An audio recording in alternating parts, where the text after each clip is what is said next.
Feeling drained from office politics and worn out by workplace dynamics, my husband Fred was at his wits' end.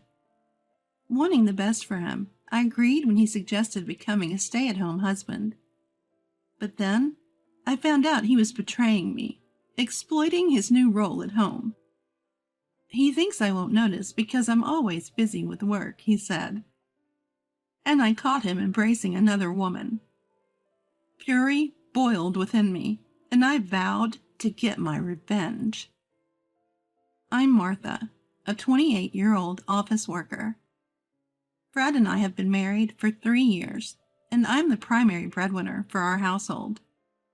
When we first got married, both of us had jobs, but my husband reached his limit with office politics and the work environment and decided to quit.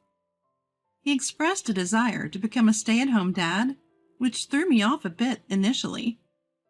When my husband first brought up the idea of becoming a stay-at-home dad, I was a bit puzzled, but I quickly remembered that I had always been the higher earner between the two of us. Plus, the toll his work was taking on his mental health became clear. Putting all that together, I concluded that this arrangement was what suited us best as a couple. However, even though couples like us are becoming more common, it's still not the norm, especially for people of our parents' generation. This setup might be hard to believe.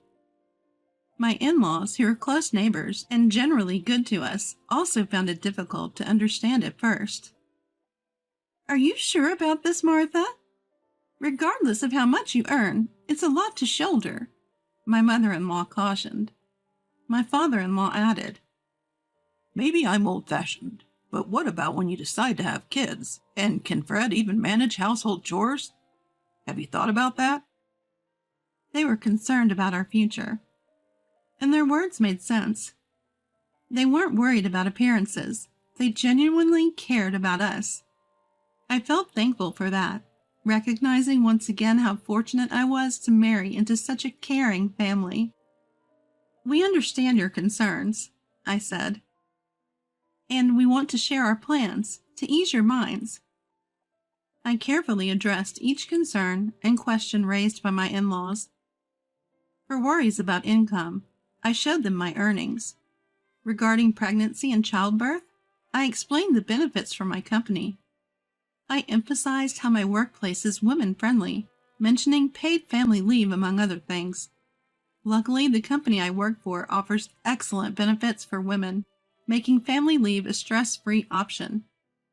As for Frederick's lack of domestic skills, I said I'd teach him and we'd figure it out. Once I'd covered these details, my mother-in-law said, I see you and Frederick have thought things through. If you're this prepared for the future, I have no complaints. What about you, dear? My father-in-law nodded. Comparing our generation to today's youth isn't fair. If you two are satisfied and have few concerns, it's not our place to intervene. Martha, please continue to look after Frederick. My husband's bear-like father, as people call him, made this polite request. He's an imposing figure, but I know he's kind-hearted. So it was a relief and a blessing that both my mother-in-law and father-in-law understood. However, they had one condition. In exchange for our approval, not that it's a big deal, mind you, please let me teach Frederick housekeeping tasks. We don't want to burden you any further, Martha. Honestly, I was thrilled when my mother-in-law offered to teach my husband how to do housework. With my job taking up most of my time, I knew I couldn't commit to teaching him myself. I'm not even that great at housework to begin with. My mother-in-law, on the other hand, has years of experience as a housewife. It eased my worries about both the quality of the teaching and the time commitment.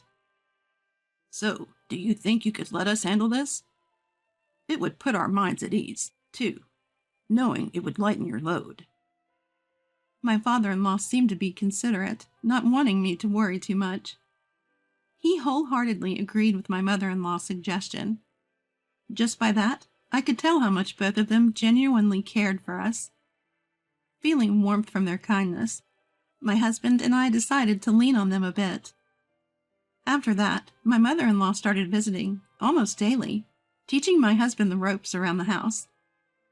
Since he had declared he wanted to be a stay-at-home husband, he was keen on learning from her, and she was more than happy to teach him everything she knew. "Today I made a creamy salmon dish. How's the taste?" "It's delicious as always, thank you." By the time 6 months had passed, my husband was fully capable of handling all the household chores, even cooking better meals than me.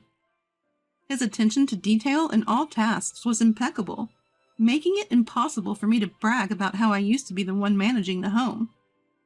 In fact, me trying to help only seemed to slow him down, so now I practically have no role when it comes to household chores. Feeling a bit defeated is the price I pay for having such a competent husband. But the bright side is, since my husband took over, my mother-in-law's visits have become less frequent, and our life is more fulfilling than before. She's still a bit intrusive, saying things like, "We made too much dinner. Why don't you two have some?" They come by regularly to check on us. We were always close with my in-laws, but I think our relationship has improved even more since my husband became a stay-at-home dad. My career has also taken off, thanks to my husband's support. My performance is better than ever. In hindsight, I feel a bit guilty for my husband, who used to work so hard, but we're a happier family now, and that's what matters. One day, thanks to my husband's support, I had to go on a business trip. The destination is quite far from where we live, and the business trip lasts for about a month. Since getting married, this is the first time I will be away from my husband and from home for such an extended period. So I had my own little anxieties. "I have to leave tomorrow. Are you sure you'll be okay? Don't eat junk food while I'm away." Even though I know he's more than capable, old memories of him not being able to do anything make me worry. With a wry smile, he says, "I'm not a child. While you're away, I'll take care of the house. Just focus on your work and do your best." Hearing this, I felt even more reliant on him. I find myself relying on my husband more than ever. It's simple, but just that realization alone blows away my earlier anxieties, and the next morning I head off to my business trip with a renewed spirit. While busy with work at the location, I still make sure to call my husband at the end of the day to catch up and share how things are going for each of us. Today, this happened. Yesterday, I met that person. These everyday conversations helped heal my work weariness. Is that you, Phil?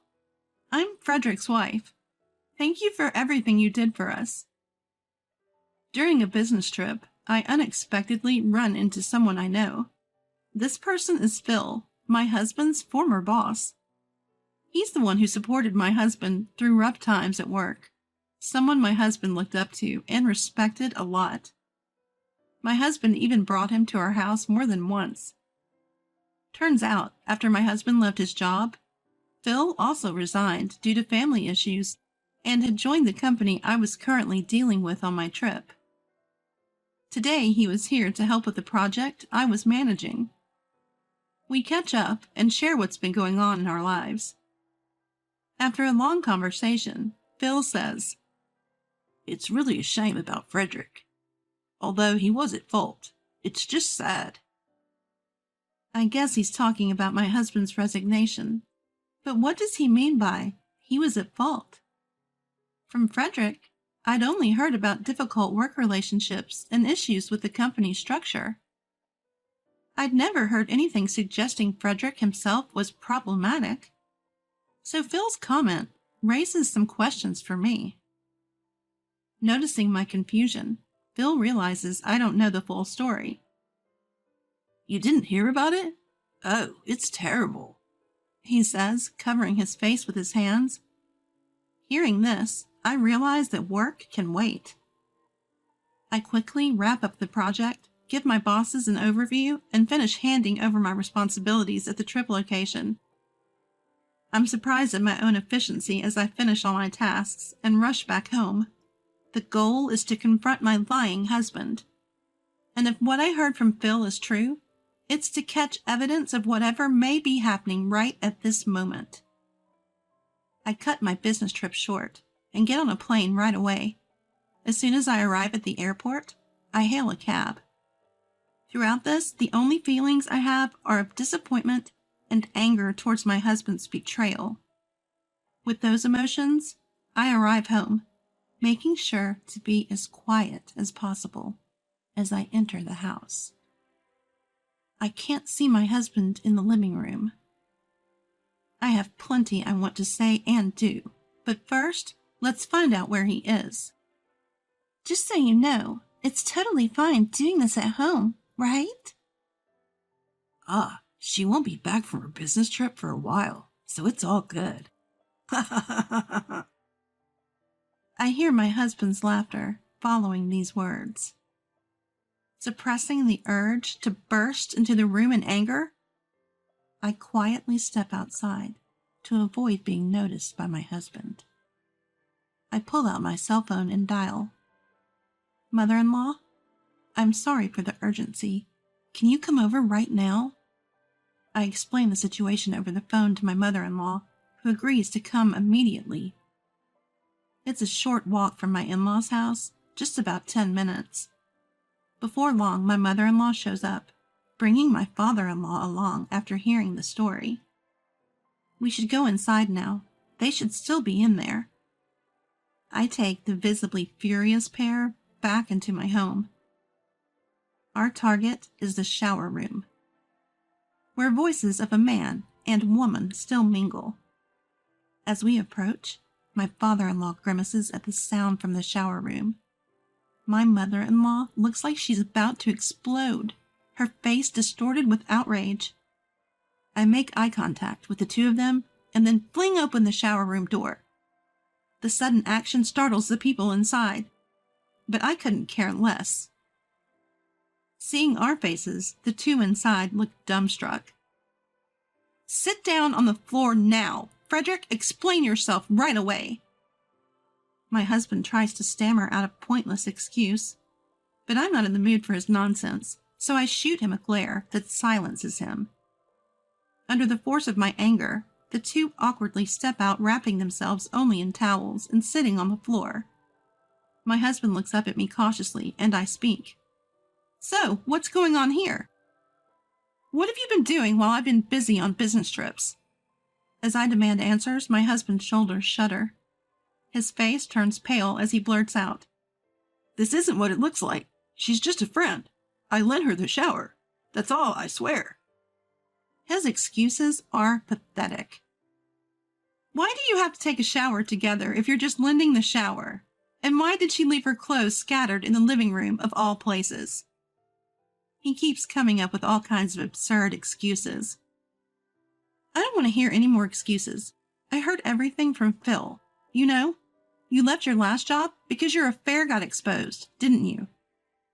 I cut off my husband's ridiculous excuses and confront him with the real reason he left his job. What Phil had told me was so shocking, it was more than enough to push my anger over the edge. Choosing to become a stay-at-home husband after retirement was just to secure time for an affair with this woman. When I think about it, it makes me feel pathetic. Of course, people will distance themselves from you. You hit on your subordinate while you have a wife. Did you think you could get away with it if you kept it a secret from me?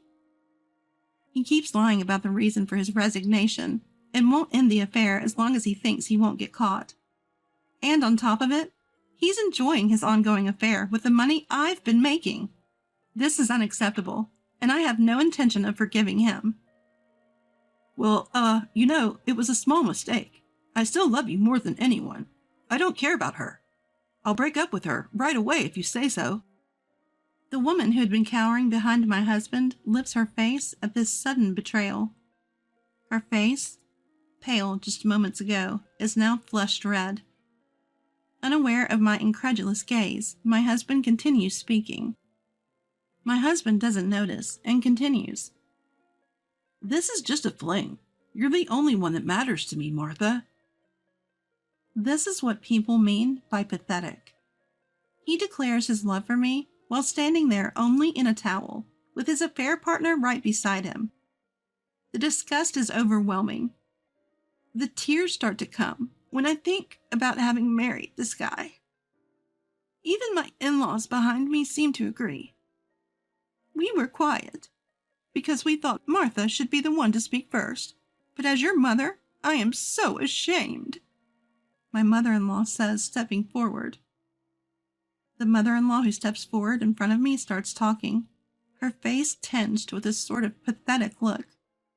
Her face is a mixture of anger and pity. Mixed in are various other emotions, making it impossible to discern her true feelings. Why haven't you apologized yet? You betrayed Martha, didn't you? Made her sad, didn't you? Shouldn't you apologize from the heart, no matter how many times it takes? And there, scattered about, are clothes clearly not mine. Phil was right, I realize. You can't keep lying and making excuses.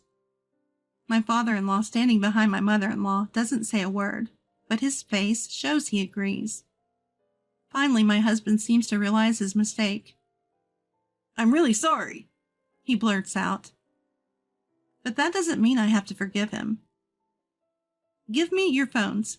I'm collecting all evidence of your affair, I tell him. I take their phones and document all the evidence. There are too many pictures and messages proving their relationship. That's enough evidence and excuses. Take her and leave right now. I'm divorcing you, and I never want to see your face again. I tell him, now that I have all I need. But this poses a problem for him. Even if I sort out the alimony payments during the divorce, being kicked out of the house while being a stay-at-home husband would be unbearable. Especially now my in-laws know about this situation. Given their attitude, it'll be hard to go back to my parents' house after leaving here. Wait a minute. I've been doing my share of housework too, you know. And now you're talking about divorce and kicking me out? Give me a break. Can we please try again? My husband pleads, throwing away his pride. Just as I'm finding him annoying, my father-in-law makes his move. What you've done is a betrayal to Martha and to us. Stop causing her more trouble. With that, father-in-law grabs my husband by the collar. Dad, what are you doing? That hurts. My husband, whom I've described as bear-like, is shrieking as he's held by father-in-law's large frame. Father-in-law keeps a tight grip on his son, grabbing his discarded clothes from the ground as well. He then drags him to the front door and unceremoniously tosses him outside. This is the last straw. Never show your face in front of Martha or us again. Next time won't be so easy for you. A declaration that signifies he's disowned by the family. My husband slumps in defeat at the front doorstep. Then my father-in-law quickly tells the mistress to get dressed, and she's thrown out as well.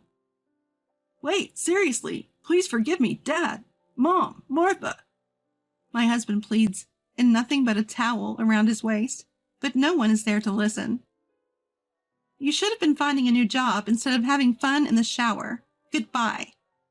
I say just that, and then close the front door, locking it behind me. I put all my emotions into turning that key, hoping I'll never have to see my husband's face again.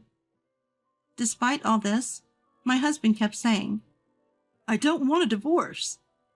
But my furious in-laws made him sign the divorce papers, and we are now officially separated. He abandoned his mistress during the shower incident, so they broke up too. Of course, I claimed alimony during the divorce trial. Though we did have to divide our assets, the amount I received as a settlement in the divorce court was fairly substantial, considering the length of his affair and the emotional toll it took on me. As a result, my husband had to pay out of the assets we divided, leading him to a pretty tough financial situation. It goes without saying that his parents severed all ties with him. Now he's jobless, familyless, and broke. Pushed out into the world all alone. As for Catherine, Rumors of her affair have spread, causing her to lose her standing at work.